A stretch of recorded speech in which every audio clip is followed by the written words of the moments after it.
Steve Durkins. Chris Salim. Hey, how's it going? It is good. Cool. Love that. It's a love good start. too. It's a good start. When it's good. Do people often just go, I'm terrible? I wonder what would happen if people were really honest. Just for like a week. You're only allowed to answer that honestly. How's it going, Chris? Not very good. That's all right. What about you? My stomach's weird. You got to describe it too. It's a little gassy and I'm a little thing with my ear.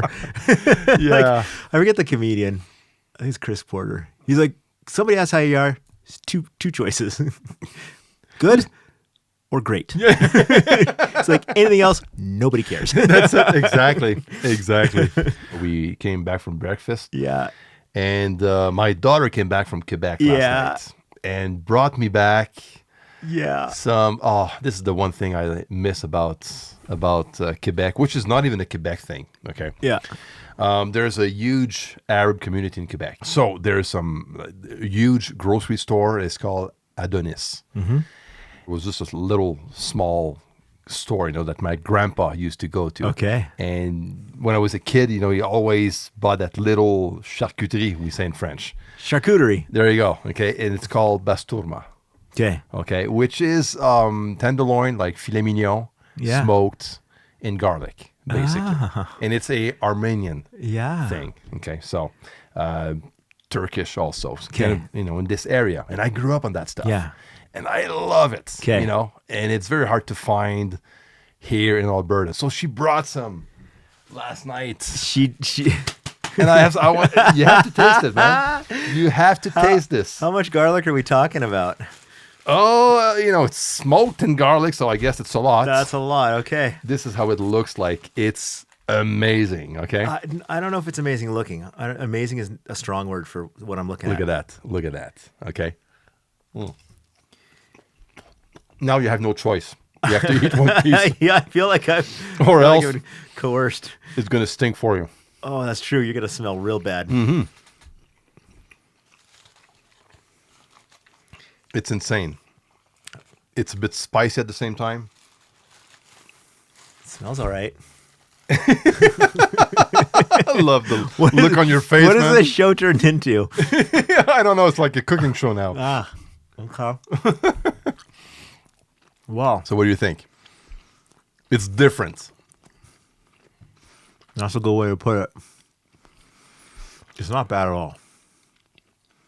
I guess it's something you get, it grows on you at some point, but it's awesome. So it's actually quite good. It is very smoky. Very. Very smoky. It's a bit like eating a tailpipe full of garlic. If you're sick, you have a cold or something, you eat that stuff, it's gone. Well, yeah, because give it a couple of hours and the cold is gone. Kills it. The garlic. It runs away. Yeah. And keep vampires away. For sure. Oh, yeah, for sure, man. Or keep my family away when I get home. I can't, and the way I like to eat it like this, you can eat it as is. That's good. But, pita bread. It has... Inside pita bread as a sandwich. It has one of those qualities as a food that some foods have, which is I eat that, and then I want to eat it again. Yes. Oh, yeah. And I'm not sure why. Do you know these kind of foods where you're like, I can't quantify why it's good. If you're like, write down why you like it, blank page. But I kind of want to eat more of it. So I'm happy you like it. Thank you. I'm happy you like it. Yeah. Maybe next time we meet, I can make you an omelet with Bastoma. So I just chop that up into little squares. That sounds sexy. Scrambled eggs. Oh, it sounds sexy. Yeah. Why don't we do it now? It's awesome. Let's just leave these running. And let's go. We just empty chair for the next 20 minutes. Podcast. We'll come back, just garlic. Wow. I guess we got to do a podcast too. Yeah, I think so too. So enough about food. Let's talk about the stuff we are lazy about. Oh, this was the studio. But first, okay, pivot time. Yes, I'm gonna try to make it right this time. Okay, subscribe. We're gonna go straight to the point. That was a good pivot. Support this podcast, and the best way to do it is to subscribe, to follow us on YouTube. Okay, especially YouTube. We love YouTube. And you get to see this thing I ate. Yes, exactly. Because if you're listening to the audio podcast, you don't even know what you're talking about. I don't know what you're picturing, but it ain't what I just ate. No, exactly. So you need to go And watch however it you're on picturing YouTube. it tastes, ain't how it tastes. So Tailpipe subscribe to full the of garlic. YouTube channel. Leave comments, questions, so we can have that conversation on this podcast with you guys. Yeah. And also, if you're listening from iTunes or not iTunes, that is like, 10 years ago, 12 years ago? Yeah. Apple Podcasts. Yeah. Apple Podcasts, Spotify, all those platforms. Just leave good quality reviews. 5 stars, ideally. Yeah. Or 1 if you just don't like it. At least leave something. Oh, is that actually better? I don't even know if... Is it better to get 1 star or just Or no star? Just be ignored? Maybe ignored. Yeah. So if you don't like it, ignore it. And just go subscribe to the YouTube channel. Do that so you Yeah. can see the meat thing. So, so the stuff we're lazy about, which is not eating food, that we know how to do. Just a minute ago, I did one of those like weird little burp things. The garlic came out. Oh man, that's how that gets the cold gone. Like cleared my sinuses, man. Exactly. Wow. Wow. I love it. So, okay, so the stuff we're lazy about. Do you have anything on your list? What does it? You lead this conversation. 'cause Sure. You got a place we're going, but it's not necessarily bad to be No. lazy about some things, right? No, not necessarily. There's an element of work smarter, not harder, Exactly. that some might call laziness For sure. if you're an overachiever. But there's a lot of that. Yeah, There's a lot that of has to do things with smarter. around the house that Julie would say I'm lazy about, and I just say no. I'm just economical with my time, or something, right? Like You can't buy back time. That's right. That's right. So calm down with your lazy label there, sweet cheeks. So yeah. So Yeah, you do it for example. Yeah, because I was watching one of Dom Segala's videos. Hey, Dom. Okay. Hey, buddy. I love that guy. Same here. Oh, He made that video some time ago. hang on. about... I just need a minute. I'm picturing. I've got him. What do you got him in? I've got him in a yellow leather jacket. Exactly. I've got the hair. I've got the ponytail Like flowing. the one at NAM. The ponytail flowing. Oh yeah, and the shoes are like red. I have it with a red shirt. Oh, red shirt. Yeah. Yeah. I met him in the yellow thing, did. so I remember. he'll always be the yellow guy. the swarthy guy in the yellow jacket love with it. matching yellow shoes. Of course. Walking out high-fiving people. Amazing. Okay, good. I just had a little Dom moment. You're good? Now I'm good. We can move on now? Carry on. All right. Carry on. So, was that video about him finalizing his mixing sessions by Okay. printing everything before, moving forward, so we like could go back. Printing all the stems. Yeah, all the stems. Freezing everything in place. Freezing in Okay, place, whatever, okay, yep, bouncing everything yep, in yep. place and all that stuff. So every time he's finished with a mix, this is all the process. He's going to take the time to freeze everything I did or that bounce once. everything. Reason is just a matter of if you need to get back into the session years ago, you won't have anything with plugins missing in your session yeah. like we all do. Yeah. And if a client comes back and says, you know what, I need the stems for this song. Can you do that for me? Or just give me an instrumental or whatever. And then, what always happens is you open the session and there's a bunch of Inevitably. mixing plugins missing because you change systems and all that stuff, which happens a lot to me. So this is the stuff I was like, when I saw his video, was like, I'm kind of too lazy to do that stuff. I did that once. And maybe I should, especially with the work I do now Yeah. on YouTube and stuff. I Yeah. need to go back to older sessions. Yeah. But I don't, because I'm going to need to remix the whole thing at some point, Yeah. Because I'm missing so many plugins Yeah. that I'm like too discouraged to just like, And then, you can't use the plugin because your OS is too new. yeah. Or the It's- plugin version is an old one. It doesn't update Rosetta and all this stuff. And, exactly. So I'm like, maybe I should be less lazy and start doing that. Because it's never do that. I think it's a good habit. You never do that. Oh, I did it once. Wow. I think it was one time I takes did it. a I lot was of like, time, this though. is a whole thing. It is. It's a whole thing. When it's done, you're probably very happy. I was super proud of myself that once. I was like, I'm an engineer. Get out of my way. No stopping me now. Exactly. Even then, though, will the session even open? Even with all your stuff? But if there's no plugins, chances are it's going to open It's a way better chance. easier, better chance of opening. 600,000 plugins, half of which are already old, right? Yes. Like half my plugins are on borrowed time Yeah. anyway.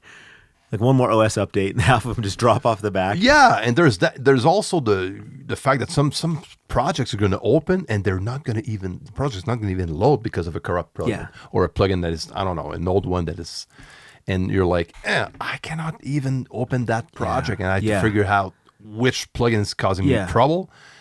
Uninstall it or just like move it out of the folder, open the session, and I did that before too. Yeah, we've been there. And we've been there. So is it more time consuming to open an old project or just like finalizing the right way, I guess? Knock it out.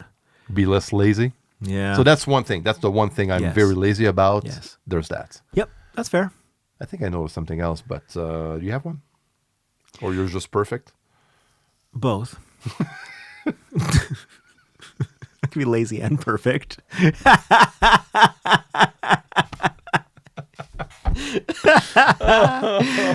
Julie, if you're watching. Oh, love it. It's interesting. Yours just sparked one, which is how often do you what you were just saying just sparked one for me, which is how often do you do something like an OS update and just leave kids behind? To that point. Do you know what I mean? Like I do it. You do an OS update and you open your session and it's like these 400 things need to be updated. And every one of them is like another $80 purchase. Oh, I hate that. And then every one of them, each of those $80 needs another $80 to do a thing, and then it's never on sale when you do an OS update. Never. Everything was on sale the day before. Yes. So there are entire like brand names of plugins, and I'm like, y'all just... I did the same. I'm too lazy or cheap to keep using like big name suites of plugins. I spent a lot of money on. Everything that costs money to upgrade to the next one, I'm out. Yeah. And I have 40 of your plugins and I'm not spending $1,500 to update these. So that's one. I've been lazy. There's lazy and cheap. I might be combined. Yes. Or on principle. Or I realize I'm just not using this stuff. That's a big one.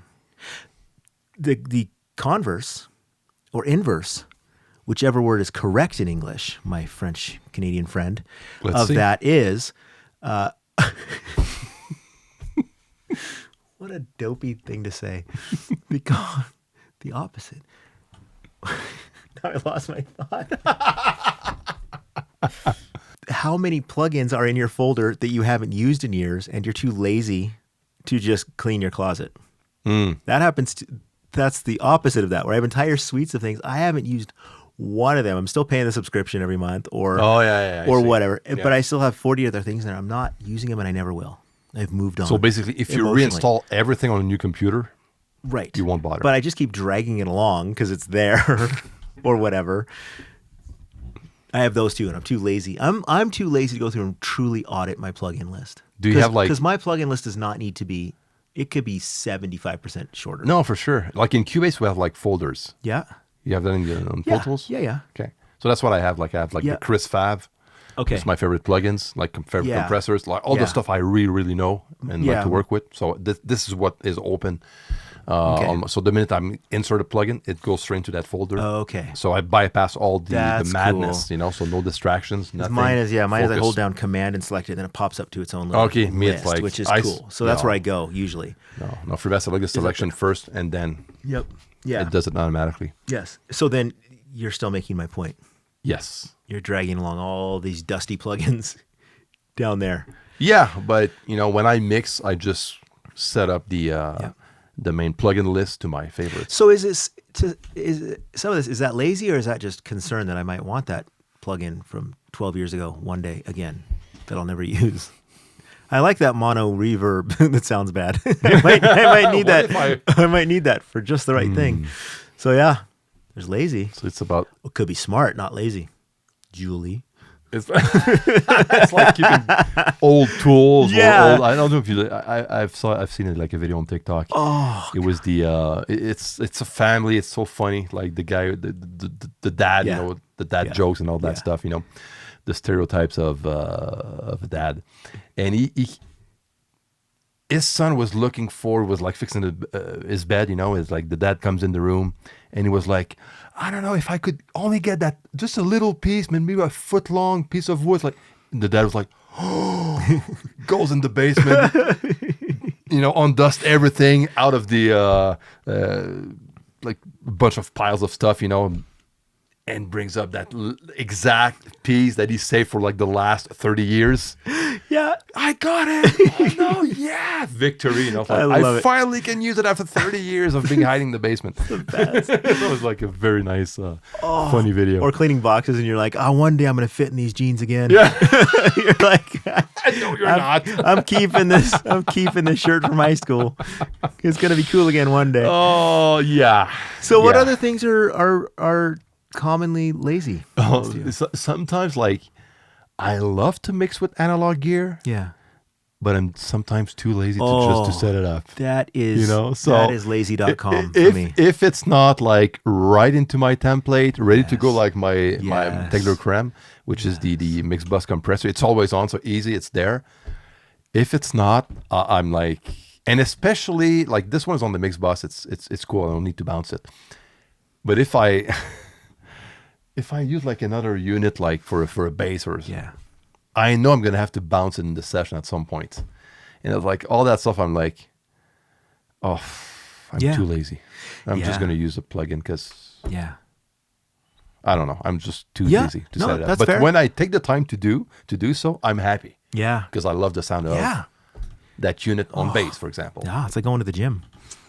Exactly. I'm so glad I did this. And then you're like, I go to the gym in an hour. You're like, I don't want to go. Like once you're there, you're like, this is great. This was a great choice. Good for me. So that's another one. That's a huge one. How are you at this point in your life and career at labeling? I'm good. You're still good. Yes, but this is something a lot of people are bad at. I'm getting worse. No way. Oh man! Like if I got a bass, and I'm gonna copy it down to add some to add what kind of compression? Oh, parallel compression. I'm not going to be like, this is the red wine parallel compression. Oh. It's just there. I can see the thing. It's there. They're both purple, obviously.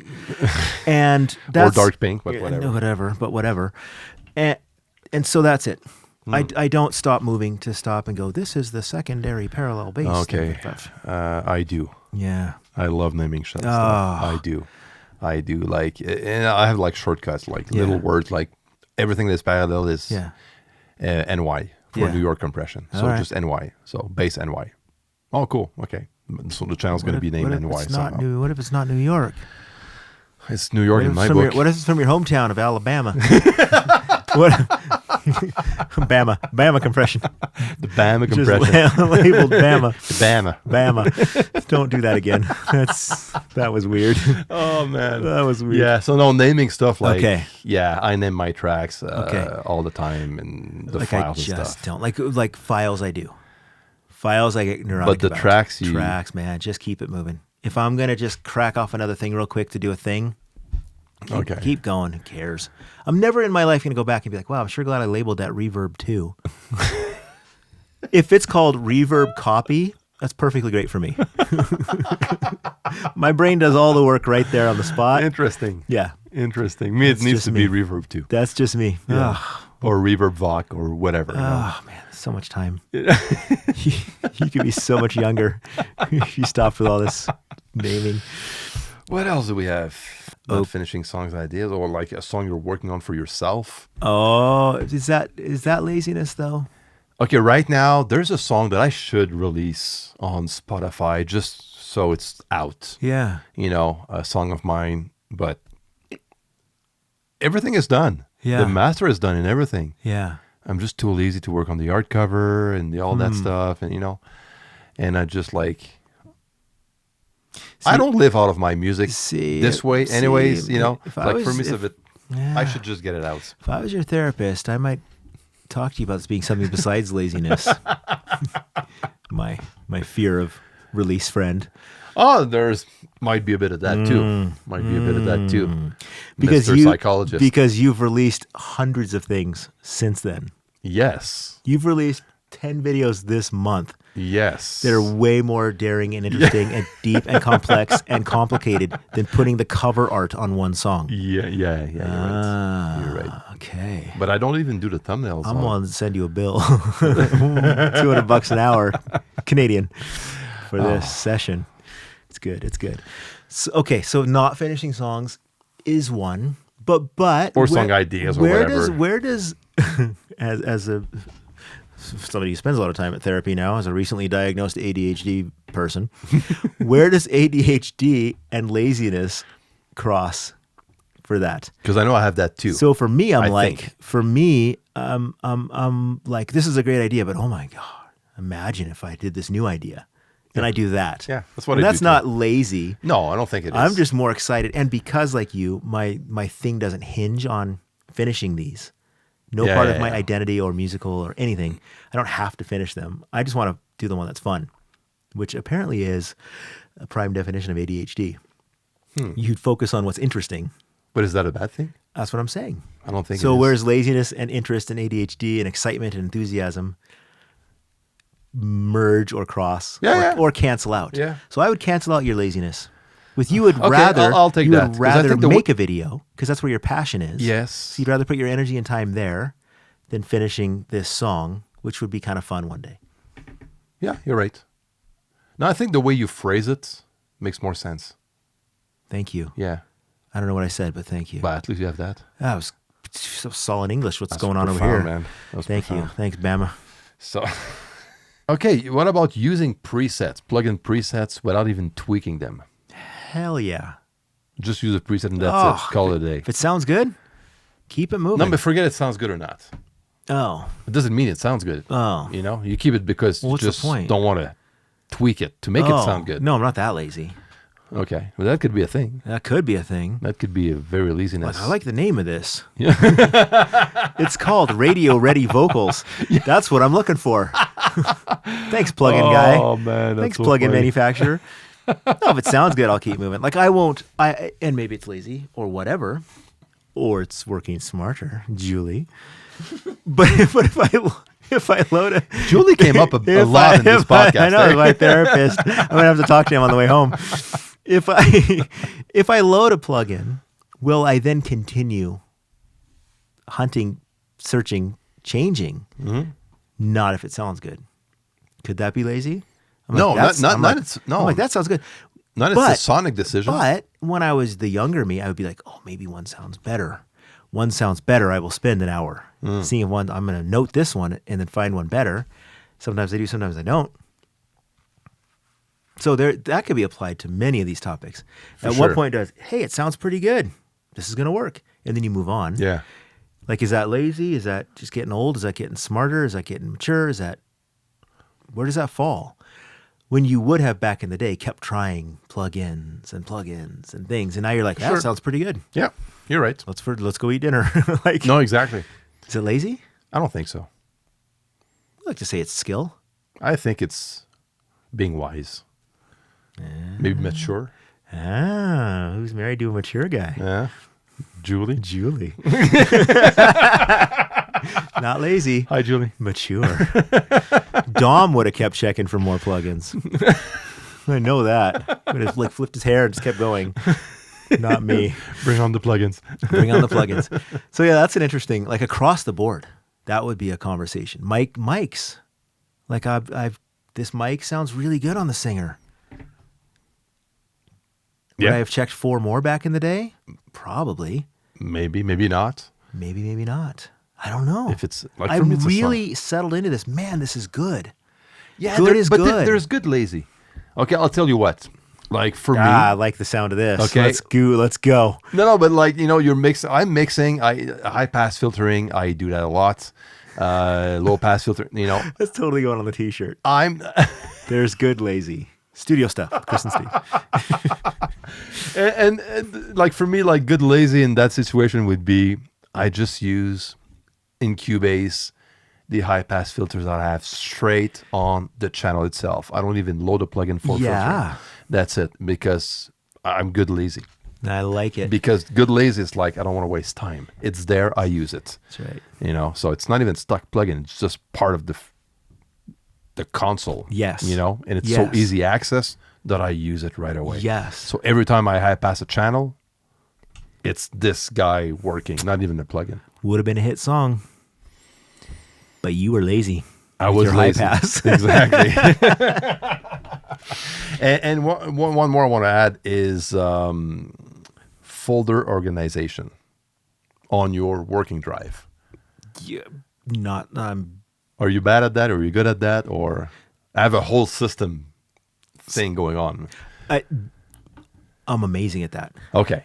So we're like, yeah. Okay, nice. Amazing at that. Because I was like, it's my system, and it don't change, and it's fantastic. We should compare systems someday for an episode. That'd be kind of fun. Like for me, it's only like the working mix drive. That'd be a cool thing for us to talk about. Cool. Compare notes on that. Yeah. But yeah, no, always. Because I have like the client folder, the me folder, and then that's the mix, pre-prod, whatever, done, in works, all that stuff. I have my version of that. Yep. Where I can do it without even looking. I can open folders with the shortcuts and get to the folder, right? Oh. So yeah, always. And there's empty folders. I'll use empty folders as placeholders so that the numbers all still work and that's a fun one for me. Talking about shortcuts. So you take the time to set up a bunch of shortcuts to speed up the workflow, or not really, or just the important ones, or because there's a lot of people like in Cubase we have like macros and stuff. Oh yeah, and there's people that will have like a list of macros and stuff. This can be a religion in Cubase. Yeah, like you can really get into it there. You can, and the thing is, I do for some stuff. I don't do it for everything. Nope. I'm a bit lazy to set that up. Yep. But I do it for the important stuff. But my honest problem is I just forget. Yeah, that's the like thing. I have them in there, and I'll go be like, "Well, I did make a thing for that." Yeah, I've been doing it like manually, but I made a thing 6 months ago that I never used. I learned all the stock ones, and that's the ones I still use. Oh, of course. And if I go to another program, I'll just load the stock ones from that into that because I'm too lazy to learn. Exactly. That is a hard one, though. Oh man. So there you go. There you go. You have a question? There Julie goes. There's Julie. Hey, hi Julie. Hey Julie. What about this week's question of the day? I am coming home full of confidence that I'm smarter and mature and not lazy, and I smell like a garlic tailpipe. So I'll need to bag you a bit of. Here I come. Bastoma pieces. Daddy's coming home. All right. So this one was. So we did the episode on busing and buses. Yes, bus a few routing. weeks ago. A few weeks ago. And one of the responses to that, in that, we both admitted maybe we're too lazy to still deal with VCA groups for the most part. Maybe that is laziness. Maybe. I don't know. It's one more thing to set up and remember and be aware of. So, Popular Beat Combo said, long-time listener, first-time commenter, the VCA keeps its inputs at relative volumes. It's a good way to automate drums or a lot of rhythm guitars. More drive, less drive at its relative volume. It's handy.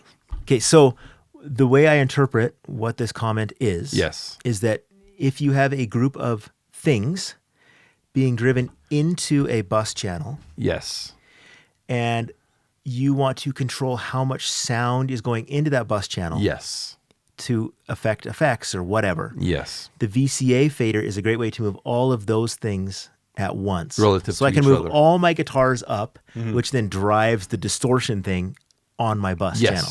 And then my bus channel then adjusts going out and on downstream. Okay. Yeah, for sure. So so for me, the little caveat that wasn't part of the busing conversation is that at the top of every one of my buses, always I have a high pass filter and a trim or gain. Yeah. And in Cubase, it's already okay. So same thing. Incorporated in all every channel. So if you want to then send all of your guitars harder into that bus, you just do it right there. The gain. And none of the faders ever have to move. No, exactly. So then the that eliminates, I think, the need for that. In that step, case, In that case. But in the case where one versus the other, the VCA, the group of VCAs, instead of using a group channel. Right. That's a different thing, which we both said we've kind of stopped doing. Yes, for that purpose and only. I think that's what sparked that comment. I think so too. Was somebody saying... Because a bunch of 8 channels of guitars controlled by a VCA fader is going to keep the relative volume, by going up and down. And that was the important part of that comment. Which is maintaining. Exactly, which is correct. Oh, I just did one of those burps again. Oh. Oh, the garlic. The garlic. Oh, the garlic. This mic is gonna be funky tomorrow. And it's not my mic; it's yours. It's gonna be funky tomorrow. I'm just gonna leave it here. I'm just gonna. When I leave, I'm just gonna put it in the corner over there. It smell like garlic, like you. So, getting back to the VCA Go on. thing. So you have that VCA fader keeping the relative volume of all those tracks that it controls. Right. But these tracks routed into its own bus is going to do the same. Right. With that, that was my... As long as you can trim going into the bus. Of course. This is something else, Yeah. It's so you think, so that was his angle. I believe that's the angle. I believe that's it. If it is, it makes if it's total not, sense. Re-comment. Yeah, for sure. Let's keep talking because I do want to understand, and if we are misinterpreting that, I want to know because VCA still have a place in my heart. As an analog console guy, it does, but I really still like turning on VCAs and like seeing all the faders move is cool. But something cool that if I use VCAs now, I would use them to control several groups together. Yeah. And so it happens a lot on vocals and stuff. For sure. Just like automation. And it's just group, yeah. For me, it's just a group. No, it's not a VCA anymore. Now you're just grouping channels. Yeah. So one moves all. Yeah, but one VCA moves all these groups together. And stuff, right? So, but whatever workflow fits for you, I don't think it matters much. That's right. So. Can I have another meat? I'm going to give you another meat.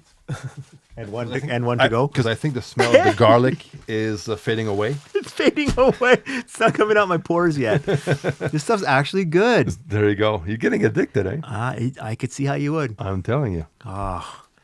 Cheers, my friend. Wait a minute. Let's do one more.